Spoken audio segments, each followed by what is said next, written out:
नमस्कार। PP news line के prime time में आप सबका स्वागत। मैं हूं रजनी अनुभव। आइए सबसे पहले नजर डालते हैं आज दिन भर की प्रमुख सुर्खियों पर। नवरात्रों में इस बार माता वैष्णो देवी के दर्शन करने आए भक्तों में आया भारी उछाल। सरकारी अस्पतालों में चिकित्सा कर्मियों पर सरकार ने कसा शिकंजा। जम्मू कश्मीर में भीषण गर्मी के बीच बिजली मांग ने तोड़े सारे रिकॉर्ड। और सांबा के नड गांव में शराब की नई दुकान खोलने पर स्थानीय लोगों ने किया कड़ा विरोध। जम्मू कश्मीर में भीषण गर्मी के बीच बिजली मांग ने सारे रिकॉर्ड तोड़ दिए हैं।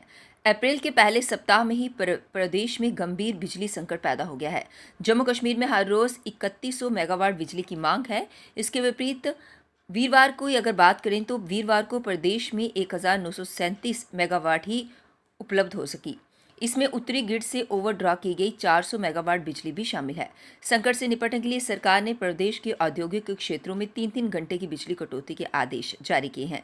जम्मू में सुबह 6 से 9, सांबा, कठुआ और उधमपुर में शाम 5 से 8 बजे तक औद्योगिक क्षेत्रों में बिजली कटौती होगी। आने वाले समय में गर्मी बढ़ने के साथ संकट और गहराने की संभावना है। अब सरकारी अस्पतालों में लाखों रुपए का वेतन पाने वाले चिकित्सा कर्मी अब ड्यूटी के प्रति सुस्ती या गैर रवैया दिखाते हैं तो उन्हें इसका खमियाजा भुगतना ही पड़ेगा। डॉक्टरों और अन्य चिकित्सा स्टाफ की सेवाओं में पारदर्शिता और जवाबदेही लाने के लिए सरकार सीधे निगरानी करेगी। मेरा अस्पताल नामक एक पोर्टल के माध्यम से ओपीडी में पहुंचने वाले मरीजों का डेटा लिया जाएगा। इसमें उसका नाम और मोबाइल नंबर दर्ज होगा। इसके बाद केंद्र स्तर से सीधे मरीज से मोबाइल, व्हाट्सएप या फिर मैसेज के माध्यम से संवाद करके अस्पताल से मिली चिकित्सा सुविधाओं पर फीडबैक लिया जाएगा।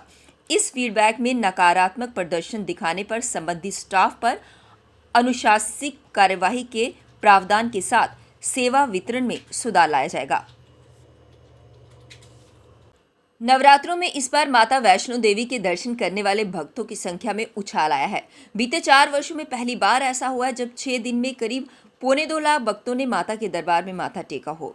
प्रतिदिन 25 से 30 भक्तजन जयकारे लगाते हुए माता को नमन कर रहे हैं। पंजीकरण कक्ष से मिली जानकारी के अनुसार कल की अगर बात करें वीरवार की, तो छठे नवरात्रि पर शाम 7 बजे तक 20,000 से ज्यादा श्रद्धालु अपना पंजीकरण करवाकर भवन की ओर प्रस्थान कर चुके थे, जबकि पंजीकरण कक्ष बंद होने में पूरे 3 घंटे अभी भी शेष थे।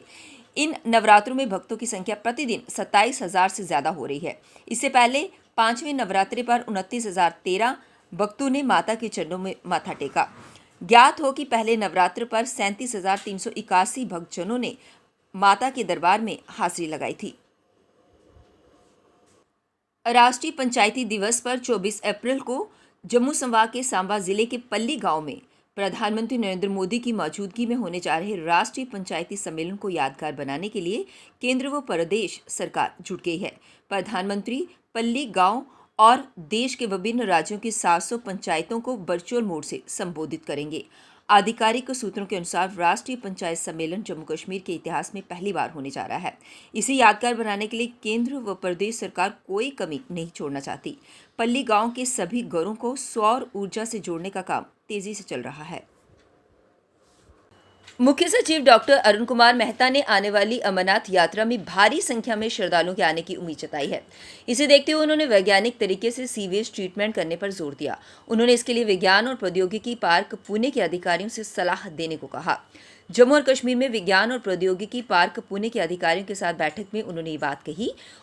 इसमें उन्होंने कहा कि इस साल 6 लाख से अधिक तीर्थयात्रियों के आने की उम्मीद है। ऐसे में सीवेज ट्रीटमेंट के लिए सलाह देने को कहा। मुख्य सचिव ने कुछ क्षेत्रों जम्मू कश्मीर सरकार को नवाचार की जरूरत है। इसके लिए उन्होंने प्रदेश के अधिकारियों को विज्ञान और प्रौद्योगिकी पार्क पुणे की परियोजनाओं और सेवाओं का अध्ययन करने के लिए कहा ताकि विभिन्न मुद्दों का समाधान मिले। सांबा जिले में 1050 कनाल वन विभाग पर 111 लोगों ने कब्जा कर रखा है। अब वन विभाग जिन जिन इलाकों में उसकी जमीन पर अतिक्रमण हुआ है उसकी एक सूची बना रहा है। इसके बाद अपनी जमीन छुड़वाने के लिए बड़ा अभियान छेड़ा जाएगा। जानकारी के मुताबिक सांबा जिले में जिन जिन लोगों ने वन विभाग की जमीन पर कब्जा किया हुआ है, इस सूची में उनका नाम भी है। इस सूची के मुताबिक पूरे जिले में 111 लोगों ने जंगलात की 1050 कनाल जमीन हड़प रखी है। सबसे ज्यादा अतिक्रमण सांबा और पुरमंडल ब्लॉक में हुआ है। जो जमीन कब्जाई गई है उनमें से ज्यादातर कच्चे कुल्ले बनाए गए हैं। कुछ ही वन भूमि पर पक्के ढांचे बनाए गए हैं। कुछ लोग मकान बनाकर भी रहने लगे हैं। उधमपुर के चनैनी क्षेत्र में आज सुबह एक बहुत बड़ा हादसा पेश आया। यहां पर पानी की समस्या को लेकर सड़क पर प्रदर्शन कर रहे लोगों पर ट्रक ही चढ़ गया। इस दौरान ट्रक ने कई लोगों को अपनी चपेट में ले लिया। यह बताया जा रहा है कि हादसे में 3 लोगों की मौत हो गई, जबकि कई अन्य लोग घायल हो गए। हादसे की जानकारी मिलते ही पुलिस और प्रशासन के अधिकारी मौके पर पहुंचे। घायलों को अस्पताल भेजा गया। मौके पर अभी भी लोग वहां पर जमा हैं। तनाव की स्थिति बनी हुई है। स्थानीय प्रशासनिक अधिकारी लोगों को समझाने का प्रयास कर रहे हैं। जानकारी के अनुसार शुक्रवार सुबह शुद्ध महादेव चनैनी सड़क मार्ग पर बैश्ती के पास स्थानीय लोग पानी की समस्या को लेकर प्रदर्शन कर रहे थे। इस दौरान शुद्ध महादेव से चनैनी की ओर आ रहे एक ट्रक ने प्रदर्शनकारियों को कुचल दिया। आतंकियों ने अन्य राज्यों के लोगों को निशाना बनाने की साजिश को जारी रखते हुए दक्षिण कश्मीर के पुलवामा में पठानकोट के एक ट्रक चालक को गोली मारकर जख्मी कर दिया। पिछले 5 दिन में आतंकी घाटी के दूसरे राज्यों के 4 लोगों व एक कश्मीरी हिंदू को निशाना बना चुके हैं। पंजाब के पठानकोट से चालक सोनू शर्मा सामान से लदा एक ट्रक लेकर कश्मीर आया। अलबत्ता पुलिस का कहना है कि सोनू शर्मा श्रमिक है। पुलवामा के लस्सीपोरा के पास यडर में ये वह शाम करीब 6 बजे ट्रक से उतरकर कुछ सामान लेने के लिए एक दुकान की तरफ जा रहा था कि अचानक वहां आतंकी आ गए। आतंकियों ने नजदीक से चालक की टांग व जांघ पर गोलियां मारी। इससे सोनू जख्मी होकर वहीं बाजार में गिर गया। अब वक्त तो चला एक ब्रेक का, मिलते हैं ब्रेक के बाद। मजबूती की पहचान ACC cement, messrs Bishandas Jaswal and sons, authorised stockist, ACC cement, 45 Transport Nagar, Jammu. रंगीन खबरों की परत दर परत खोलता है तबसरा, बयां करता है खबर के पीछे की कहानी। तीर पंचाल से सब कुछ दिखता है।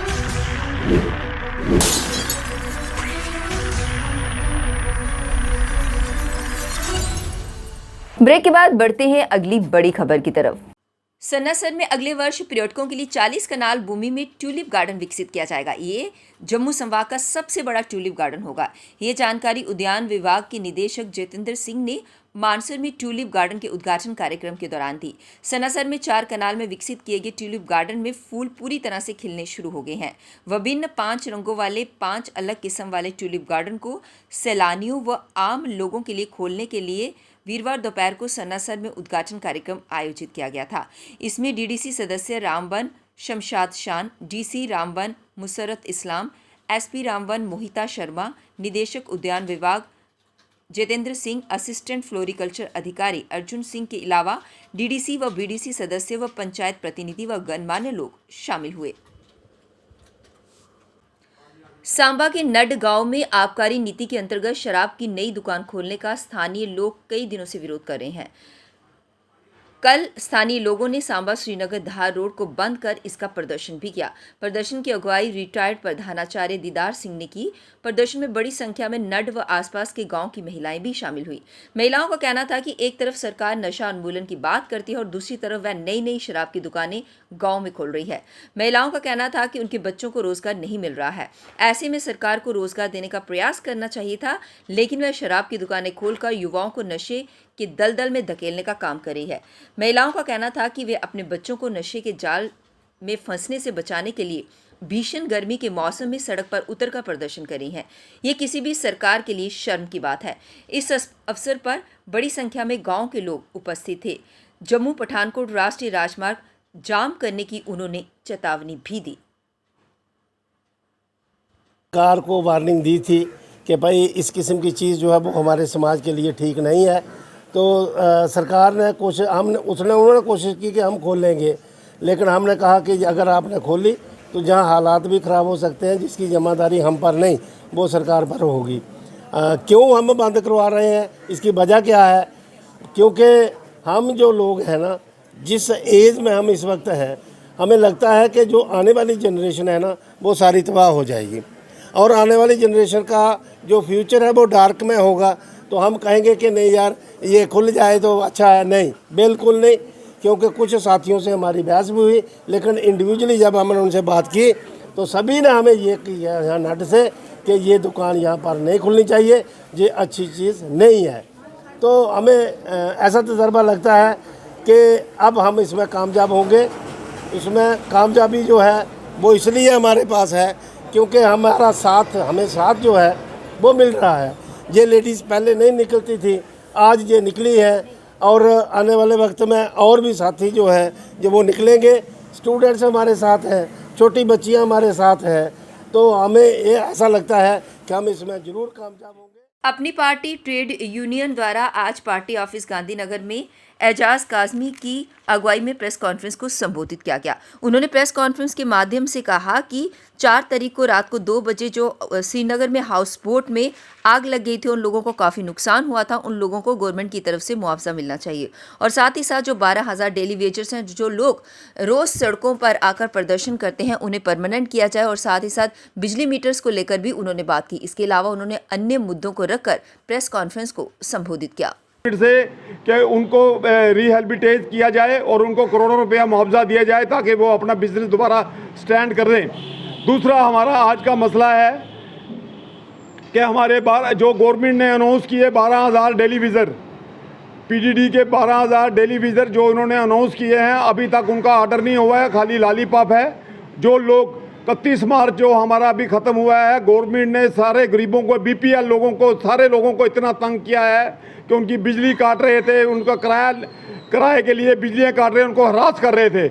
हम आपके माध्यम से गवर्नमेंट से अपील करते हैं कि उनकी बिजलियाँ, जो बीपीएल लोग हैं, उनका किराया माफ़ किया जाए और लोगों को हरासमेंट करना बंद किया जाए। और पीपी न्यूज़ लाइन के प्राइम टाइम के आज के इस अंक में बस इतना ही। मुझे और मेरी पूरी टीम को दीजिए इजाज़त और आप देखते रहिए पीपी न्यूज़ लाइन। नमस्कार। जम्मू में आई टेस्टिंग की साइंटिफिक और मॉडर्न टेक्नोलॉजी के लिए हमेशा याद रखें जेम ऑप्टिशियंस, जहां पर रखा जाता है आपकी हर जरूरत का ख्याल। Gem opticians with the facility of eye exercise, A scan, biometry, pachymetry और ऑटोमेटेड फील्ड एनालाइजर। और हाँ, हमारे यहाँ बढ़िया क्वालिटी के ब्रांडेड स्पेक्टिकल्स, सनग्लासेस और कॉन्टेक्ट लेंसेज मिलते हैं। आपका भरोसेमंद एक ही नाम, Gem Opticians Gandhinagar. Gem Opticians Nai Basti, Gem Opticians Amphalla, Gem Opticians Trikuta नगर।